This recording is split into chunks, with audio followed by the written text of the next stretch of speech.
So what I'm hoping they will see is someone who's very enthusiastic about what they're talking about.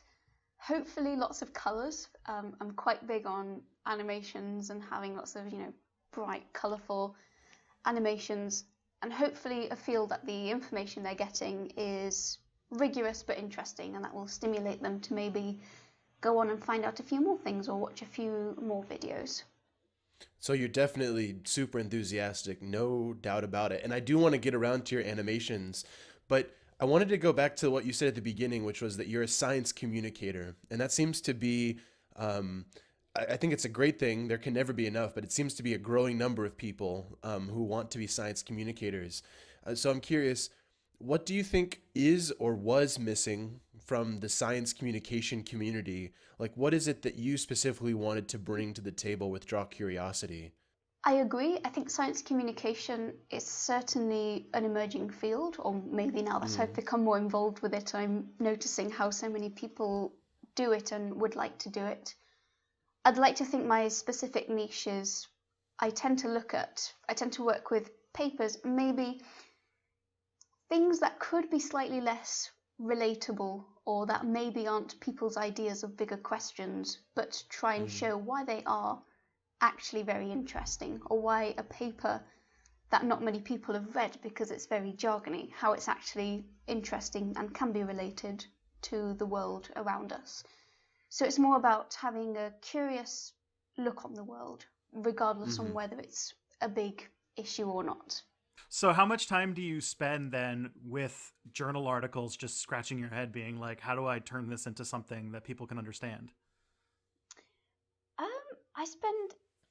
So in a way, this is very reminiscent of me being in undergraduate, because an Oxford undergraduate, every week they give you an essay title and a reading list with maybe 7 to 8 journal papers. So I would take these home and read them, and you write an essay. And generally it was a really fun process. I admit writing isn't really my forte, which is part of the reason I make videos rather than blogs. I feel I'm a bit better on the informal side of explaining things. But to a certain degree, making a video reminds me a lot of doing an essay, because I do sort of go down the rabbit hole of looking at different papers. But in this case, I get to pick and choose what I think is really interesting. As an example, I made a video on why bumblebees squirt, which I think is one of the most random topics I've ever picked. There was a photo that went viral in the Daily Mail of a bumblebee squirting, and it reminded me that 2 years ago, when I was doing my research, I found this bumblebee squirt in my footage, and I was like, this is the best thing I've ever recorded. So then, and then for a long time, I actually, I thought that they were doing that because, I don't know, they were trying to shed some weight, but then I thought, actually, they're probably peeing. Maybe I'll look up the literature, and I found this obscure 1980s paper that investigated how bumblebees dealt with water and how it was actually really different between the male bumblebees and the female bumblebees because they led very different lives. And I just found that very mind-blowing at the moment. I thought, I'm going to make a video about this because I doubt anyone knows that. God, I love the internet. A place where you can find obscure 1980s research and make it into a 10,000 view video. That's awesome. Your latest video actually features some green screen technology and some stuff about TRAPPIST, the new 7 planetary solar system. That was pretty fun. Oh, thank you. Are you self-taught with After Effects? Yes, so it's actually not After Effects. It's a program called Blackmagic Fusion. I use this free software from Blackmagic Design. They have DaVinci Resolve, completely free, basically a rip-off of Premiere, but better, but free because they're a hardware company, so they get away with offering pretty decent free software. And then they acquired Ion Software's Fusion, which is a compositing software. It's kind of like After Effects, but node-based, which I actually find really intuitive now. It was very hard to get started with. And the TRAPPIST video. For the listeners who maybe don't have a really good software program or maybe are spending a pretty penny on things like the Adobe Suite, can you repeat the names of those programs for everyone out there? Yeah, absolutely. So the editing suite I use is DaVinci Resolve. And you can probably do almost everything there. So actually a fair amount of the compositing for Trappist I did within that. It's got a great color grading suite, so if you did want to do special effects, it does it very quickly and very well. You do have to watch a few tutorials to get the hang of it, because it's very different to other editing suites. But in the end, I think it's worth it. It really saves a lot of time, and it's free, and everything is great when it's free. Absolutely. Sorry, you were talking about your workflow for the latest video? So the Trappist, so we actually filmed that in Port Meadow. It's basically a public park or meadow where people walk in Oxford. It would have been, it was actually the example of how you shouldn't shoot something, because it was raining, it was really windy, there were people walking by, so there were lots of audio artifacts. That made it look more authentic, that there were aliens in the background, and I don't know, there was like extraterrestrial wind pushing your hair around. No, that was nice. I think one of my favourite parts, there was this bird that started squawking, and it actually made me laugh halfway through. And I just used that as a sound effect for the solar flare, because it coincided at that point. I mean, as far as production goes, I thought it was a bit of a shambles. But to be honest, I was then doing some very dodgy CGI effects to it, so I thought in a way it kind of it fits in with that, so it created the atmosphere. Yeah, it fits the kind of draw curiosity quirky style. So well, thank you guys.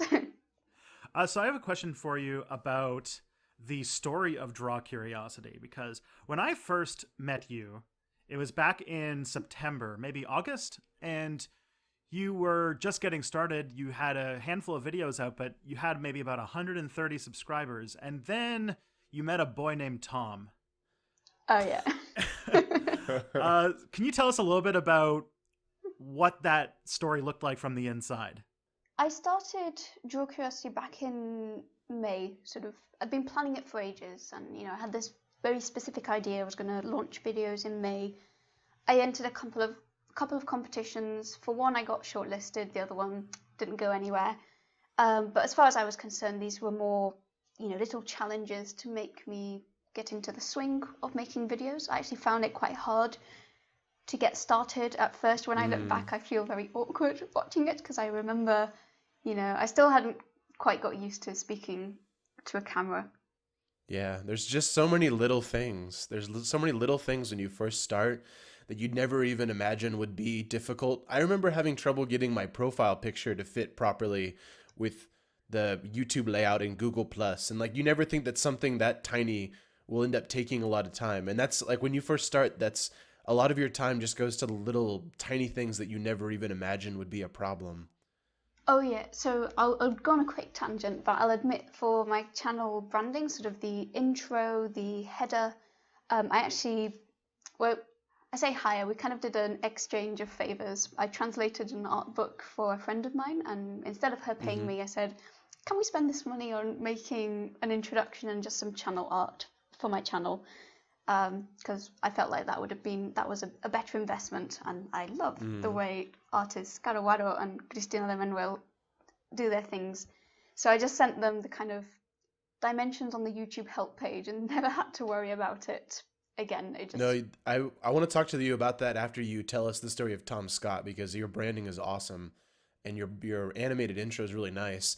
What's interesting to me, and we'll get into this a little bit later, is just how you actually, obviously the animations you put in your in your normal videos are not as elaborate necessarily as the ones that created your intro, what do you call it, sticker bumper, but I still think that it all works together really nicely, and I really like it. But let's get to that in a second. Tell us about your Tom Scott experience in getting your channel started.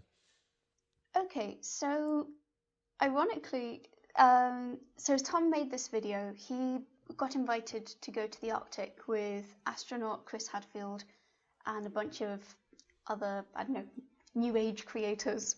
Don't even know what that means. But anyway, he was about to leave his channel empty for 3 weeks, and I thought, what if I invite people to make videos to keep the channel going whilst I'm away? So I made a call out for guest videos. I actually did not see that video. It was on Pokemon Go, and I was like, oh, not another Pokemon Go video. But then a friend sent it to me, and they said, hey, Nace, you might be interested in this if you watch Tom Scott. And actually I thought, damn, I love Tom's stuff.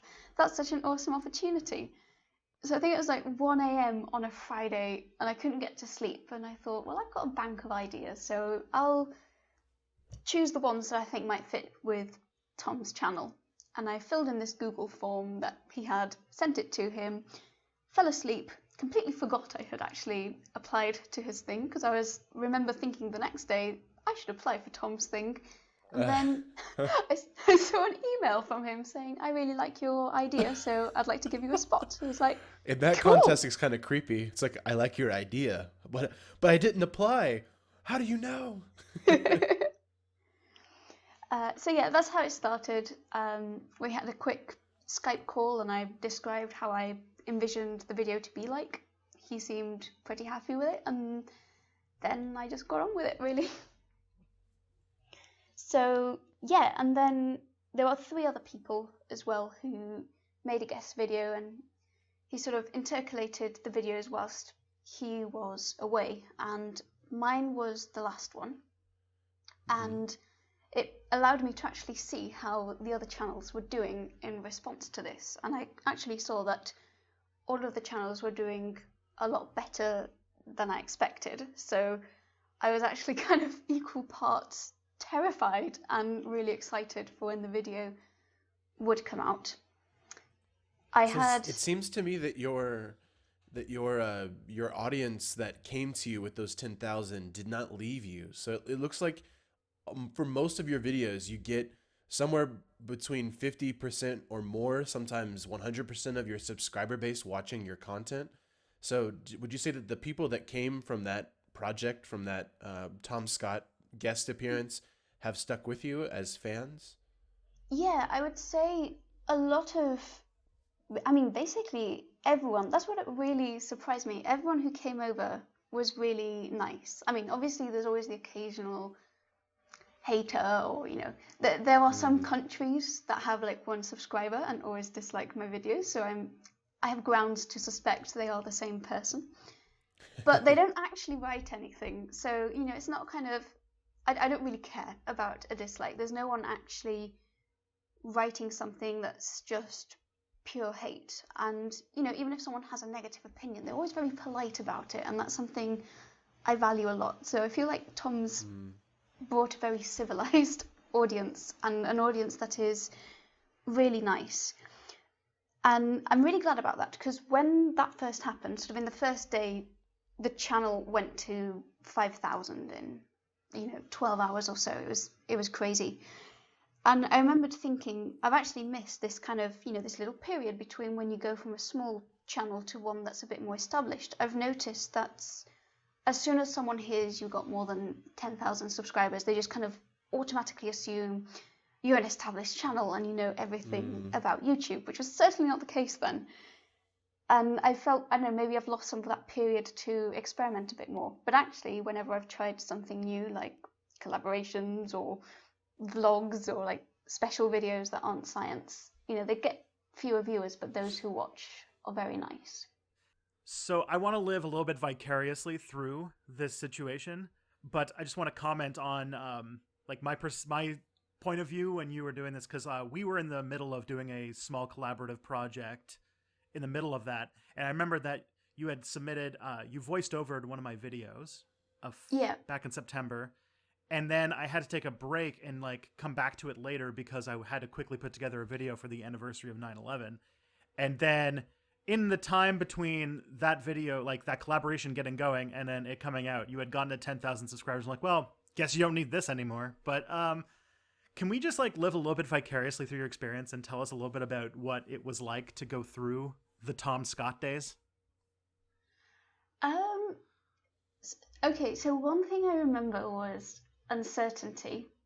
One thing Tom did, and he didn't do it on purpose, but he gave me a release date that didn't exist. He said the video was going out on Thursday, but the date he gave me was a Monday. Or it was a date that was ambiguous. So from there, I suddenly realized, crap, is my video releasing tomorrow or is it releasing next Thursday? And obviously, I really wanted it to release tomorrow because then I don't have to go through the emotional roller coaster of being really excited, but also really worried about how the video was going to be received. But as it turns out, it came out on Monday, so I was excited once. The video came out, and it was just crazy because I sort of briefly looked at YouTube real-time stats, and I think there were more people watching one of my videos in an hour than that probably watched the entire channel in its existence. And then there were the floods of comments like, "Oh, I saw you on Tom Scott's channel," and just a bombardment of emails. So in the end, I actually just took refuge and was like, "Wow, this is cool." But yeah, this is quite overwhelming. I need a break. I'm gonna go do some science now. Oh, go. Well, no, I didn't have the brain space, but I think what I did actually was I sent an email to my supervisors. Look, I did a cool thing. I made a video and it's featured on a big channel, and so far people like it. Perhaps one of the, I was gonna say more negative. The thing I've realized is actually I always was a bit worried about how I would take hate or criticism. But actually, I used to get bullied quite a lot at school, so I was someone who would not take criticism very well. But I seem to have, maybe I've just grown past that, because now whenever I get a negative comment on YouTube, I actually really don't care. I think, oh, okay, maybe you have a point there, or like, this is clearly trolling, so it doesn't really have a meaning. Yeah, that's the thing about trolling is when you get the purely negative comments, like I used to worry about those the most as well. And then at some point you realize that like there's no value in those at all. I don't even take the emotional energy to read them anymore. As soon as I see a bunch of curse words or something about the Jews in a comment, like I got on my Russia one, I just move on. It's actually liberating to get away from that and to focus on the people who actually have something valuable to criticize, something that maybe you actually did miss and should consider for the next production. Exactly. I always feel like I want to censor the word "lost all credibility" because it shows up so much in my comments, and those are the comments that really that bite a little bit. But Yeah. So for me, the kind of all the negativity I saw. I mean, Tom allowed us to. He made us a moderator, so we could delete comments if we wanted to. But the worst comments I saw were, of course, on Reddit. But the thing is, I just actually found them hilarious because I'm Spanish and I do have a habit of waving my hands quite a lot. I think we're a bit more controlled with that, but I've always used my hands to express myself. And there was this thread on Reddit. Some of it was a bit nasty, and then some of them were just comparing me to some YouTube channel of Android developers that did wave their hands a lot. And like it was clearly a mean-spirited comment, but I actually found it hilarious when I watched it. I was like, well, actually you have a point, but it still has nothing to do with the content. Yeah, you were fine. I think because I can think back to when I first started browsing Reddit, and I think when videos go onto the big subreddits, there's this assumption that the people who are like in those videos are already so popular that they would never come to Reddit to read the comments. And I don't think most people who type really mean-spirited things even realize that a lot of the people who get on Reddit are actually really excited to be there and go and read the comment sections. And I don't think people realize that that's actually, their mean-spirited comments are actually being viewed by the creator. I think they have no idea. Yeah, that's what I always assume, and that's, I guess, the biggest thing. Overnight, everyone who posted on comments on Draw Curiosity, especially those who came after I had several thousand subscribers, the way they were writing, they just assumed I was an established creator or that I had a fan base outside of, I hate the word fan base, viewer base outside of Tom Scott, whereas really the only people who watched after that, I had my friends from Facebook, some people who found me through Reddit. Someone posted my video on Reddit quite early on. You guys in the Slack, and maybe 2-3 extra people, but that was it, really. Damn. Yeah, we were having a really good time back then. Do you have any really? So you have a few fans that are back from the pre-Tom Scott days that are like, commenters that you cherish forever? There are two people who I know. So there's one person I know who used to follow me from like very first YouTube channels I have that are, they're buried in YouTube, and I hope no one will ever find them. And through Twitter has followed my other little projects and endeavors since then. And there's one commenter who actually wrote to me saying, "I really hope you've applied for Tom's thing the day before the guest video came out." I was like, "Oh well, look forward to tomorrow then." But other than that, not. Yeah, there's the occasional person who comments who I remember from the pre-Tom Scott days, but there are more regular people commenting after Tom. Well, let's talk a little bit about some of the other like really big things that have happened to you, because since the Tom Scott video, you entered into the YouTube Next Up competition, and you got into that too. Yeah, and so after the Tom Scott thing happened, when the YouTube counter updated, clearly they must have been recruiting for it, because the dashboard popped up with this thing saying, you should enter YouTube Next Up. And I'll admit, I had actually looked at the form back over the summer before I had 10,000, because I had heard of YouTube Next Up and I was very interested in it. So I think I posted it on the Slack to try and get a few more people to apply, and I'm really happy to hear that Soliloquy applied, because he got in as well. I wouldn't say, I don't think YouTube Next Up was in itself publicity that necessarily brought people to our channel, but it did give us sort of a different outlook or a different way of approaching YouTube to sort of, keep your integrity, keep doing what you want to do, but also to be able to make a career out of it, which I think, ultimately as a science communicator is what I'd quite like to do. When you say that they taught you, they gave you the mindset towards making it a career, or did they give you some information about monetization? And is there something specifically that you learned there that you could share with the audience that maybe they told you about that mindset? So they brought on, they had some creators. They had Tom, actually. It was actually really nice to meet Tom in person, because, before then he was just this person on Skype who put my video in front of a lot of people. And there was Hannah Witten as well, whom I also watch, and both of them had a talk about, how they monetize their content. Because, for instance, Tom doesn't do many sponsorships, or he does them very few and far in between, but he does maybe make videos on other channels. Hannah does do a lot of sponsorship. She is writing a book right now. Both of them do speaking gigs. There's also issues with copyright, which, if someone steals your video, technically you can sue them. So there are lots of, different ways and strategies that either they or other people they knew used to monetize their content. And, most people would say don't rely on AdSense, because it doesn't bring in very much money.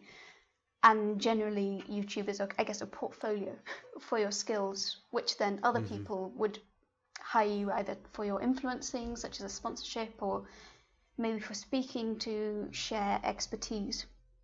And then specifically, we also had some partner managers assigned, and they actually have access to our channel analytics. So they have a look through and they will tell us, what's really good about our channels and what we could improve upon. Obviously, a lot of this I think everyone can do themselves, and it did really confirm what were my suspicions about what's good and what's bad about my channel. So in my case, I am not easily discoverable through search. I actually have more external hits than search, whereas they would expect more views through search. But she did point out that I do have a lot of my subscribers do come to watch my videos at a higher rate than is normal in a more kind of saturated YouTube market, which is good news. And the audience retention rates are also really good. Sort of, if someone watches the first quarter of the video, they're very likely to stay till the end. So that's also good news. So they say, you're good at keeping people on your channel, but you're not quite so good at bringing in new people, and that I need to make content that's more easily discoverable. So that's either doing more collaborations or trying to, stay current. So Trappist, in a way, was my way of trying to stay current, even though I was still a week after the discovery. Have you reconsidered, and this might have nothing to do with YouTube Next Up, but I'm just curious. It seems like you're on a once a week kind of schedule, or at least that's what you try to stick to. Is that an intentional strategy? Like, did they bring anything up maybe at the conference about posting frequency, or did they just use that magic word consistent and leave it there? Oh, they did say posting frequently. I know Hannah Witten did daily vlogs every day in December after the YouTube Next Up, and it really helped her. As a case study, a friend of mine, Quantum Fracture, he makes insanely cool physics animations. He used to post really sporadically, and then now he posts once a week, and his channel has exploded. Sort of, he gains 1,000 to 2,000 subscribers a day with no hint of it dropping off. Sort of, he's just exploded over the past few weeks. So it seems like consistency is key, and I am trying to do that. I don't think I'm going to be able to keep up once a week with a PhD on the side, but whilst I'm able to, that is what I'm going to be trying to do. Although the first thing that happened after YouTube Next Up was I didn't post in a month, so it probably looked like I learned a lot. I do want to ask about copyright a little bit, because I do have through documentary evidence that you were involved with a copyright disciplinary hearing on Soliloquy's channel. And I'd like to know a little bit more about how that disciplinary hearing went through. Huh? What? I'm referring to the police video. Oh! I'm glad that joke went down real well. Oh, dude, I was so freaking confused. I was like, did we have a special session? Did we do something that got copyright infringed? I mean, was like, technically oh my Tomska God. could report that video because we did steal his mind turtle noise from it. But For anyone listening who doesn't know about this, like, kind of playful video that you guys made at VidCon, why don't you tell the people listening what we're laughing about? Yeah, okay. So at YouTube Next Up, one of the other things you have to do is you have to do a production challenge. And they changed it so you had to do it as a team. We had a little bit of trouble with teamwork because we were in a slightly larger team originally, and there were two kind of clear polarized edges of I really wanted to do something completely different, and I think the other person wanted to play it quite safe. So in the end, we kind of split into a smaller team of 3, and it worked out quite well. Soliloquy wanted to be an actor. I wanted to be a director because I don't really like telling people what to do, but I wanted to practice telling people what to do, I guess be a bit more bossy or a bit more assertive. And the other person wanted to do more camera op type things and trying out new techniques. Then the topic, we wanted it to be relatable to the people watching the video who are the people at Next Up. So we thought we should make some kind of YouTube spoof. And we kind of included the 3 creators who visited us, who were Tom, who were Hannah, who were Tomska. And we thought it would just be funny that, Casey quit daily vlogging recently, and Soliloquy, John was going to take up daily vlogging, but he was an animator, so he had no clue, and he enters the YouTube space and he loses his access ticket, which is already bad news, and he sets off the fire alarm because the fire alarm actually interrupted the Q&A session with Tomska, and it was quite comical but also a bit annoying. So he just kind of incorporated lots of little funny things that happened during YouTube Next Up. Is this something we could put in the show notes to share with the audience? Is it still public? Oh, absolutely.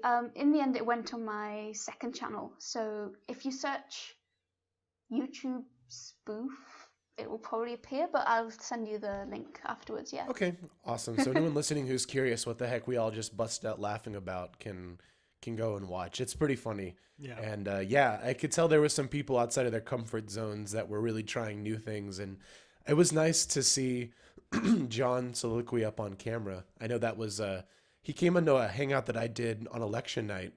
And I remember he was saying, this is my first time, my face reveal for YouTube. So it's good to see that he did more subsequently after that. Yeah, I thought he was really good. There's also a third thing that has been a real bump for you. So you've obviously made a lot of hay out of making good connections and making good impressions on people, because you also recently appeared on a Spanish YouTube channel that has turned into another really decent bump. About, you said 2,000 subscribers in a few days? Yeah. So there was one intermediate one right after YouTube Next Up. I did a collaboration with John from Stated Clearly, who recently got to 100,000. We'd actually been friends for a while and we'd been planning this collaboration for a while. So that was more than a bump, it was a kind of steady trickle. And then more recently, last week, as we are recording this, I went on this live stream on the TRAPPIST exoplanet that appeared. So my research for that live stream inspired the video that I made as well. So it was on Quantum Fracture's channel, the one I mentioned recently, who is really blowing up because he's upped his upload frequency. And one of the things about Spanish science YouTube is there aren't many female faces. I can only think of 2 other channels, and they're both very small channels, sort of reasonably unknown compared to all of the channels who are present in the live stream. So it was sort of, there were lots of people saying they were very glad to see, a female scientist, or that it was good to see that they'd brought someone who wasn't, a white dude. But there was also quite a lot of hate in the live stream along the lines of, women shouldn't do science, or why is she not making something in the kitchen, or get her off the live stream, who is she, why is she there? And to be honest, that's quite toning down the level of the comments. They were very nasty. Do you think that, I don't want to put you on the spot to put you on the spot to politicize this at all, but do you think that this is a machismo thing, or do you think it's just not people are just so unaccustomed to it in the Spanish speaking YouTube world that they do you know where this is coming from, or do you think it might have just been people trolling? I think it was trolling, but the fact that you would troll and in that manner made me think there was an element of machismo as well, especially if you keep at it. And without trying to politicize it myself either, it is something I've thought quite a lot about, because on the one hand, I don't like the idea of being the token woman, as in I don't want to feel like I'm being invited somewhere because I'm a woman, and I am aware that I think, I was more likely to be invited to TubeCon because I added a bit of diversity, and I did end up on quite a lot more activities because, they said, well, we don't want it to just be an all-male panel. So I appreciate that, but I also worry, I don't want it to be, if I'd been a male, maybe I wouldn't have been there. Well, to be fully transparent with you as well, is we wanted to have you on because you have an awesome channel, and I did want to speak to you about being a woman on YouTube, but Tristan and I were both kind of worried that if we even brought it up, we didn't want you to feel like you were brought on for that reason. It's kind of a sensitive topic, But it is also something that we can't talk about ourselves. Yeah, no, so I agree. Ironically, sort of seeing those comments did make me think, well, actually, yes, representation is important. Maybe this is me just talking about my own political views, so I'm sorry.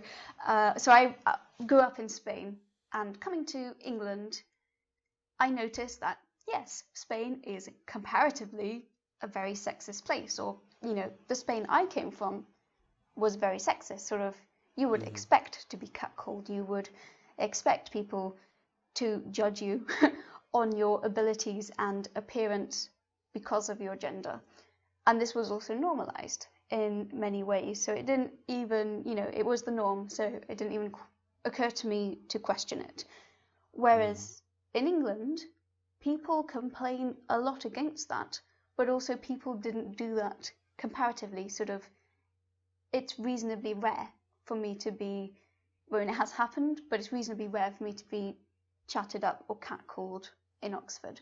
And in general, people are a lot more respectful about what I do, and I don't get any, whoa, you do maths, but wow, you're good for a girl. I don't get any of that here in England.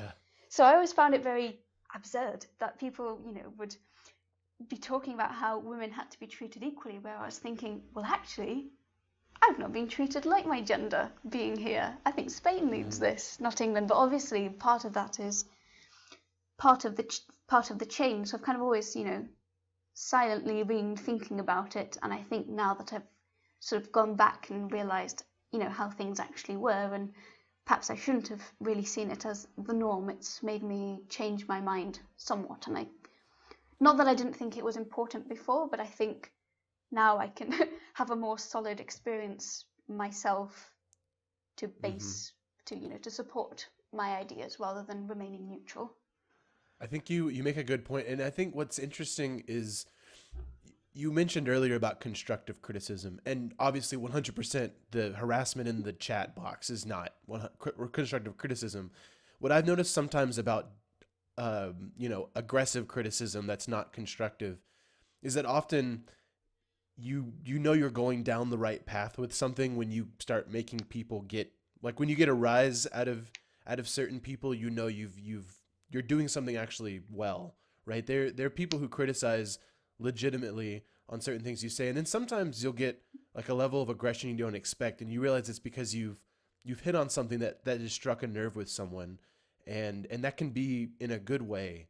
And so maybe and probably you're making some inroads in the Spanish-speaking YouTube world, and that's can only be positive for your gender and for everybody who enjoys and comes and learns from you. Are you interested in keeping a balance between your English and your Spanish audience? I know that your banner has both country flags on it, and that you do subtitles.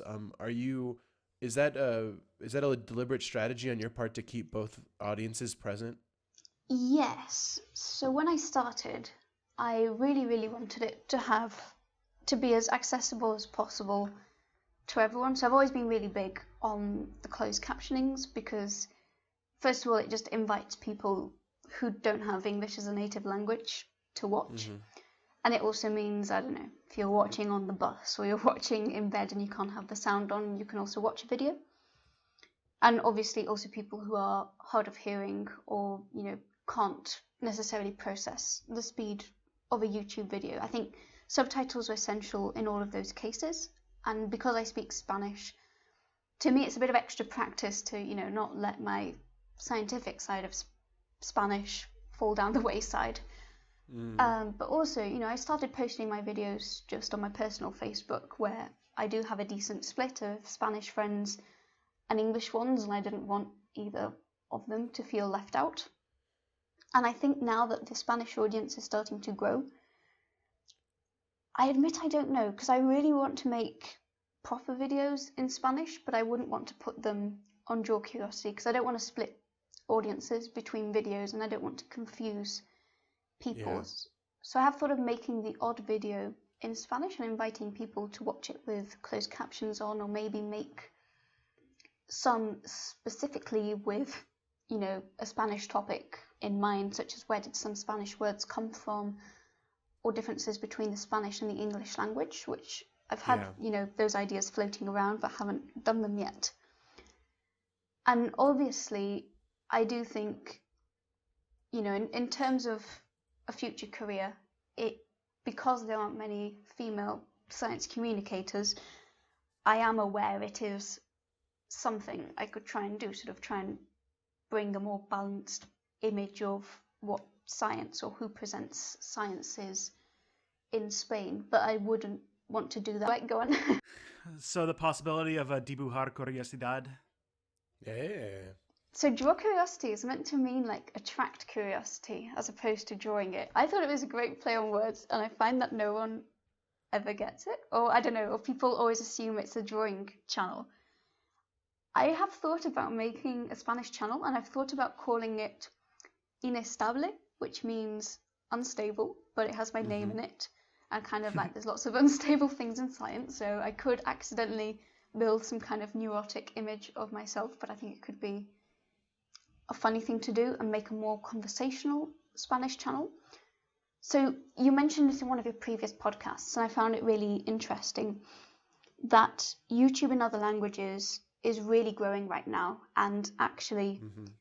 Spanish-speaking YouTube, my friend who's exploding right now and other friends who are doing really well are kind of living proof that it's very easy to grow on Spanish YouTube as long as you meet the normal algorithm me stuff like posting often, because you've got fewer people doing it. It's mostly young people who now finally have access to internet, and they're turning to the internet more to learn, and they're also going to favour learning in their own language. Also, there are lots of Spanish speakers, and it's spread between Spain and all of South America, which from an algorithm perspective means that you've got more people watching throughout the day, and they also Yeah. tend to be way more engaged, sort of much higher percentages will watch the videos. Many of them will comment, they will like, they will share your stuff, and they will interact with you on social media.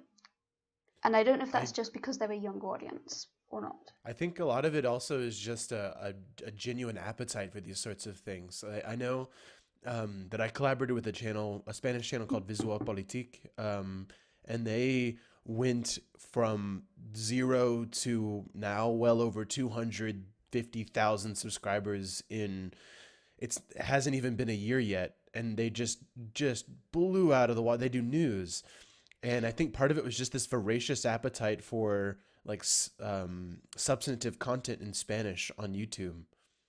Exactly. And I think that's the thing, because it's basically, the people who are blowing up right now, they are going to be the Vsauces of YouTube, but for the Spanish side. Yeah. That is how people view them. So I have thought, it is something I'd like to try. I have actually had people comment, Inés, we would like you to make videos in Spanish, or maybe you should make a Spanish channel.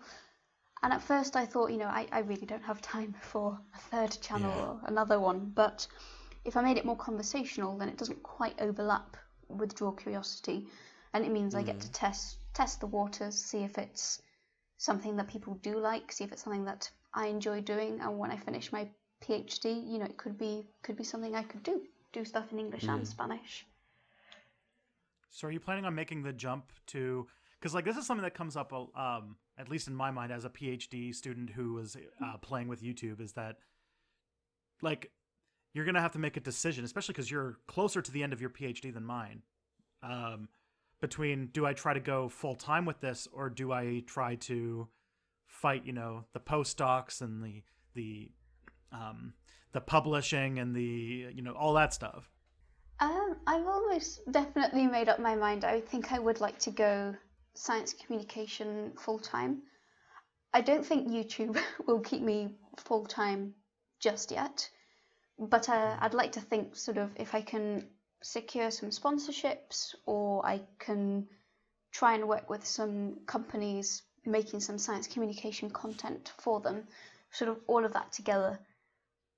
It'll probably be quite hard the first couple of years, but essentially it would be the equivalent of becoming a freelancer, trying to become, established in the niche of I explain science, and just building up from there.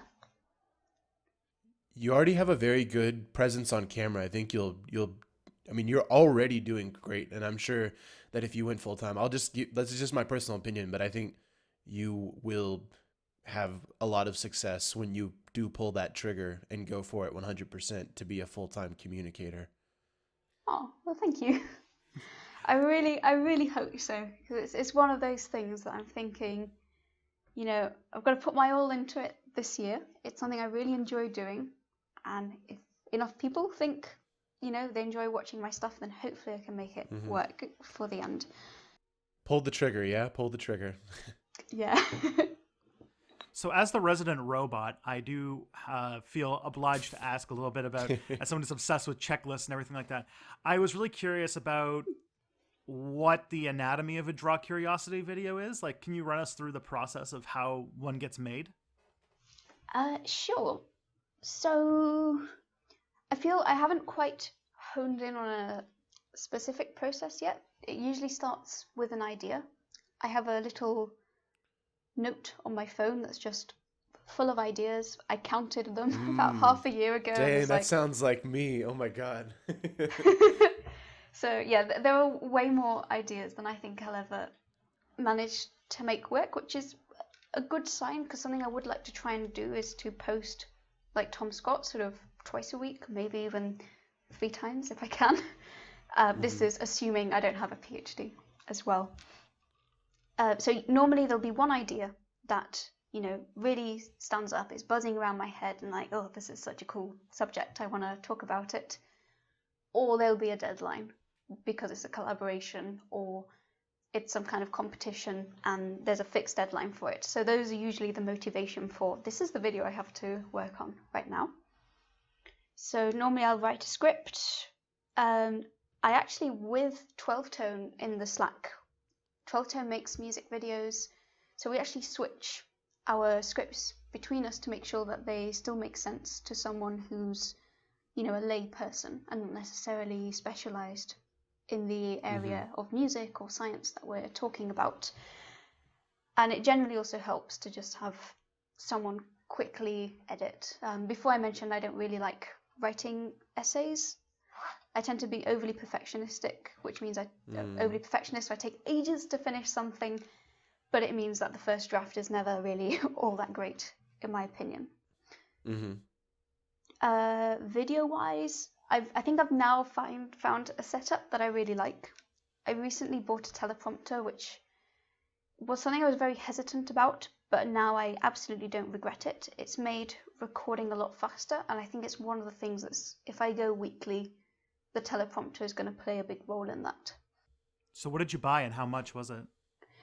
I bought Caddy Buddy, which was what Technicality suggested. I don't know exactly how much I paid for it because I paid a lot for shipping and I also got charged by customs, but I did tote it up to be under £200, but it was money I had actually set aside to spend on a teleprompter. I did not, like, in your videos, I do not notice like the reading, like the teleprompter stare. I don't notice that in what you're presenting. I don't know if I actually mentioned this on the podcast. I should have, but I built my wife and I built a teleprompter a couple weeks ago, and it worked, but the recordings were an absolute disaster. What we made, it felt unnatural. The pacing felt rushed or too slow. How did you make the teleprompter work with you in your videos?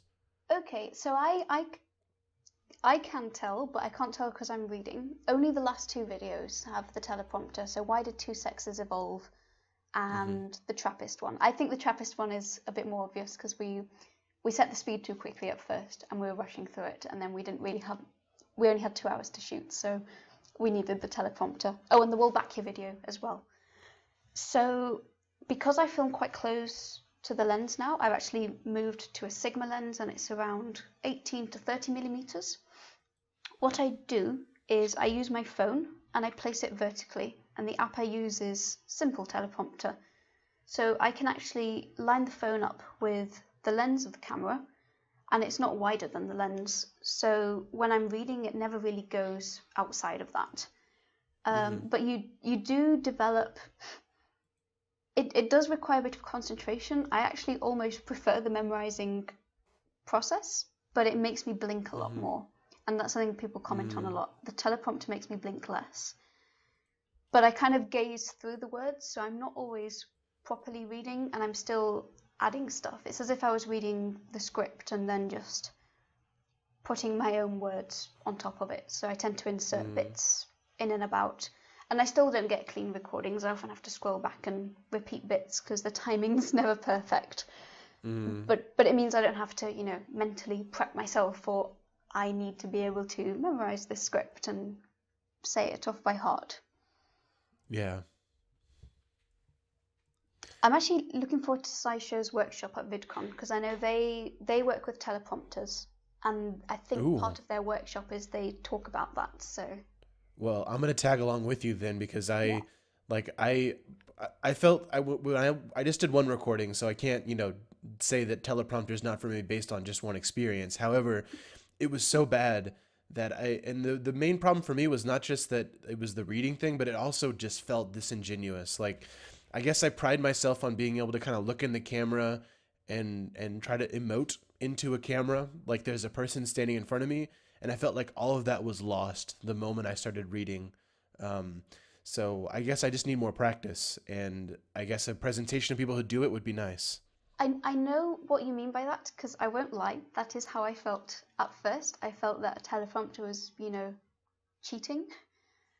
But I am aware that when I write a script, I'm often writing it in my own words and how I would say it anyway.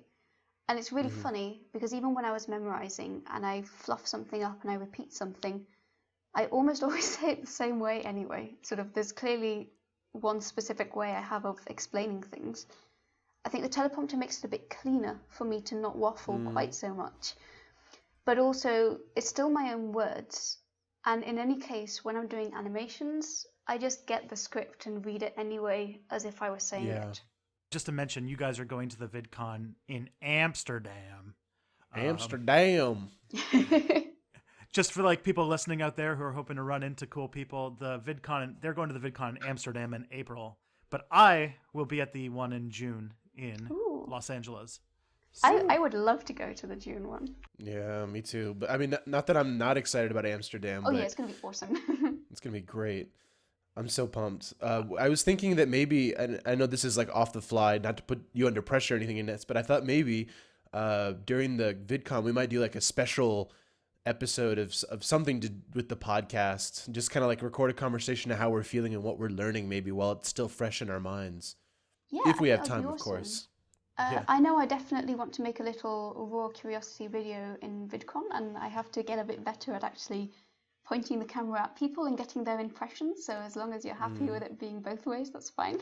Yeah. Yeah. Absolutely. I'm down. Uh, so we were talking about production values, and I noticed like your animations are quite good. Did you teach yourself to animate as well? It seems like I don't recall in your first couple videos there being a lot of animation, and then suddenly it kind of just appeared. Is that something you've been learning on the side? It's something I've been doing on the side. Um, I normally alternate between video with animations, and when I say animations, I really mean stuff I do in compositing software, Yeah, and videos without, because they take so long that I get really fed up of animating and yeah. I need a little break from it. Me too. It's definitely something I've been learning on the side. I used to be super interested in animation. Going to the branding, my intro is frame by frame and it's done by someone who studied animation. That is why it looks so smooth and it works Mm, so well. I've not done very much frame by frame stuff. The Bumblebee video has like a frame by frame Bumblebee I made, but the intro took a month to make. So frame by frame isn't really an option for weekly no, no, videos. no. So mine are more Mm, based on keyframes, and it's really just been over time, applying principles. I don't know if any of you have heard of Alan Becker. He is a frame by frame animator and he teaches how to animate in Flash, but he does explain, principles such as when a movement starts, you normally start in the opposite direction and then take off, and mm. applying Bezier splines and making them match those movements, I think have helped make some of the motion look smoother or more natural. That's really cool. I need to check that out because I have no idea. I have absolutely no idea. Everything is just whatever, gut instinct and YouTube tutorials. So I'll have to check that person out. Right now, I'm deep in Illustrator and I'm trying to focus on drawing, and Yeah, I think the next step will be animation. I am really looking forward to Step Back 2.0 and how the animations will change since then. I mean, even Soliloquy, because I remember his first videos from PowerPoint to now, which, they just look like short animated movies. That is essentially what they are. So it definitely is Mm, just a matter of you just have to do it. I cringe at my first animations, but me it is, too. you have to do it. And just over time, you get a feel for what is too fast, what works, what doesn't work, and there'll always be, some kind of animation challenge you want to try. So in one of the last videos, I made this like 3D seed thing it was a little bit weird, but I enjoyed trying something that was really different to what I've normally animated. I just dabbled with 3D for the first time in my Russia video. It was nothing crazy. I just took pictures, and rather than having them like fly in from a two-dimensional space, they like sat up in a three-dimensional space, and just getting those little tiny things to put in your utility belt it builds over time, and it feels nice. Even, you know, I definitely don't make animations that I'm super proud of at this point, but I enjoy the process, and it's just not something that I ever thought I would be doing. And it's something that only because I'm trying to make it in the YouTube space that I've learned. And I enjoy it for that reason alone. Yeah, no, that's a good point. And it's also a nice creative break from perhaps a rough edit, which I've always found a bit of a slog. But yeah, it's just kind of a different challenge and something that's fun to try. But it is self-taught, and to be honest, I think you can tell if you look at the animations in depth. But Can I change the subject just slightly? And that is, your top video is, I believe, What is Randomness? Is that not your most viewed video? About 18,000 views? yeah. And I was just wondering, because it's one of your first videos as well. And so for anyone listening, I thought maybe I want to kind of get into your mind of, what is it that you think makes some of your videos get more views than others? Just like a more basic question that we're always asking ourselves. What is it, like, what types of videos have you made that have had the most success? Okay, so I'll make a little preface. I'm just going to bring up my channel. So my most viewed videos, unfortunately, I say unfortunately, I'd say they're popular due to timing, not necessarily because they went viral. So let me just sort them from... So the randomness video is so popular because when I did the Tom Scott thing, that was originally the video that appeared at the end. I felt at the time it was my best performing video.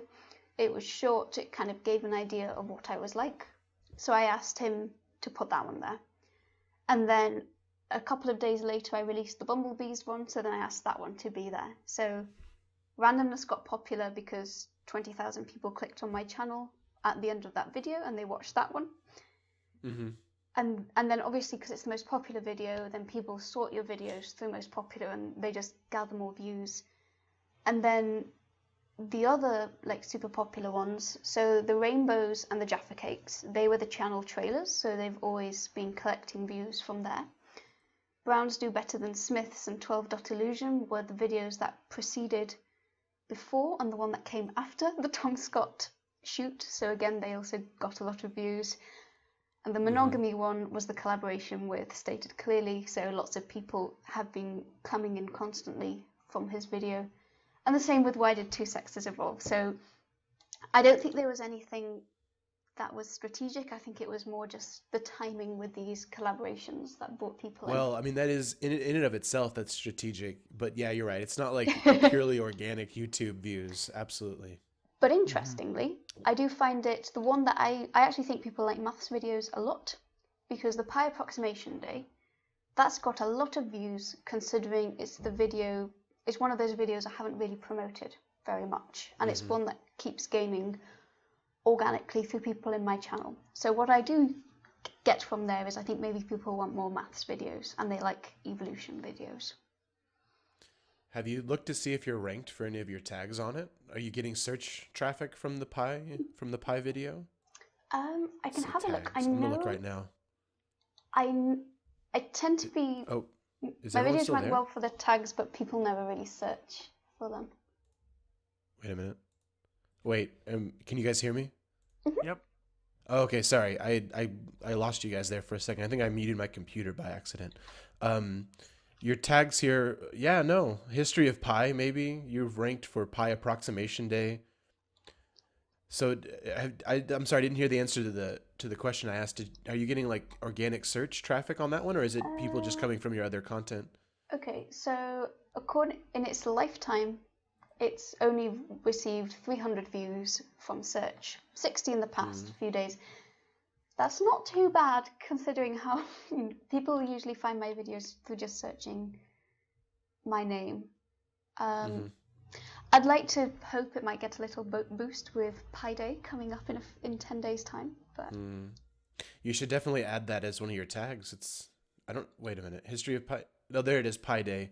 Pi Day. I see it there. I don't know. Have you been strategic? I know you mentioned earlier trying to find more organic ways to bring in traffic. Have you been dabbling with new titles and tags? I have updated a few titles, and I did update a few thumbnails. Some of the advice I was given is I should just type into YouTube, why does, and a letter, and find questions and find if there was one I'd be interested in. So I'd like to think, why do two sexes evolve? Why are there two sexes? It ranks pretty high for that. I'd like to think that could bring in traffic. And there's something like, why do we yawn, which people search for a lot. And I recently read a really interesting paper about different hypotheses about why we yawn. And that I also thought could make a good video that might be one that would build over time.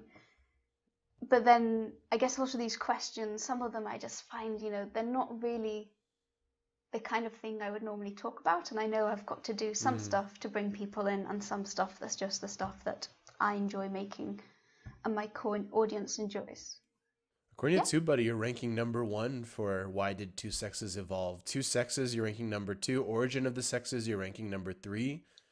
So yeah, some good search rank for Hearst Hamilton sex number 1. But yeah, no, it looks like you're ranking for things on that topic, and that's good that you're in that mindset. And you could also do, I think part of what Vsauce did, I can't confirm this 100%, but I think some of his earlier videos, if you look back, the titles themselves are very searchable. And then he just goes ahead and does his, psychological existential crisis, makes you think type video just based on the premise of the title being that. Like, I think there's another good example of a viral video. I think it was called How to Lose Weight, I think. And it's not a guide about how to lose weight, but rather it's like this artistic expression of the path of improving your life and going through self-improvement. And but because it has that very searchable title, it ranks high for that search term, even though it's not technically exactly what people are searching for when they type that in. Yeah, so I have played a lot. I think my randomness video ranks right in between Veritasium and Vsauce, at least when I last checked. That's a good bunch. It's a good place to be. But again, so one thing I do know, so based on my chat with my partner manager, search is something I want to boost, but it is still actually not necessarily the way forwards on YouTube. As in, it's good for pulling in a long tail. But usually what are very good signs are to see increase in browse features. So what she said to me when we spoke last week, if you go into browse features, if you start appearing in home, that's a very good sign. And what I have noticed recently is my videos more and more have been appearing in people's home, and that's usually what triggers virality. I don't think any of my stuff's going to go viral anytime soon, but it means that at least probably for my subscribers, if they're watching it frequently enough, YouTube will be saying, actually, do you want to watch this other video by Inés or this other video by Step Back History? So those are the metrics you should be looking out for, is what she said, sort of try and boost home. That's really awesome. All right, so I think we're going to have to come around to the end of the episode, but I would like to know... we've been going for an hour and 10 minutes already. It's been really great. So we're going to have to, delay some stuff to next week, but that's all right. Inés, sorry you can't weigh in on some of these things. But you can always come back. You're always welcome on the show. Oh, thank you. So if you were to put a coda on the lessons that a YouTuber listening to the show could take away from the Draw Curiosity case study, what kind of advice would you give out?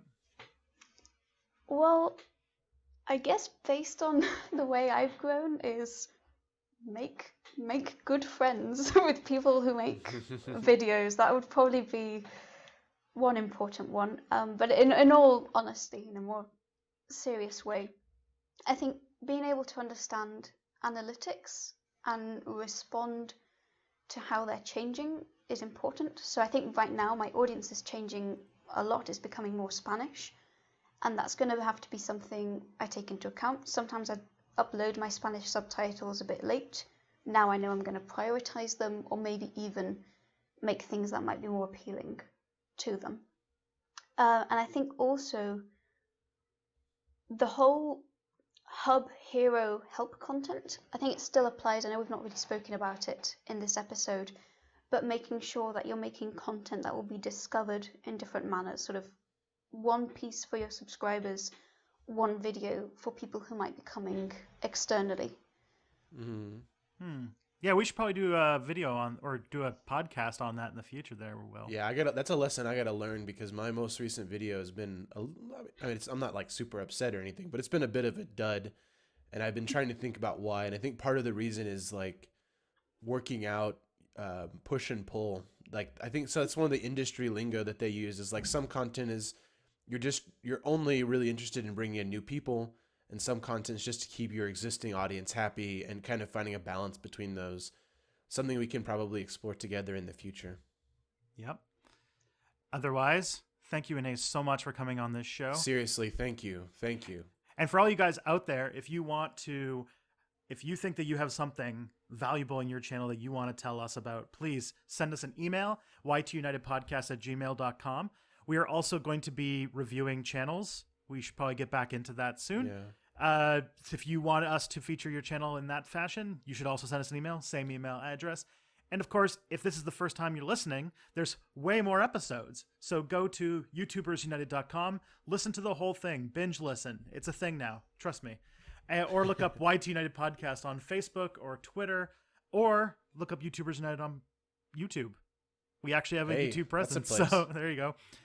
And we'll see you guys next X time. And thank you very much for having me on. It was our pleasure. Absolutely.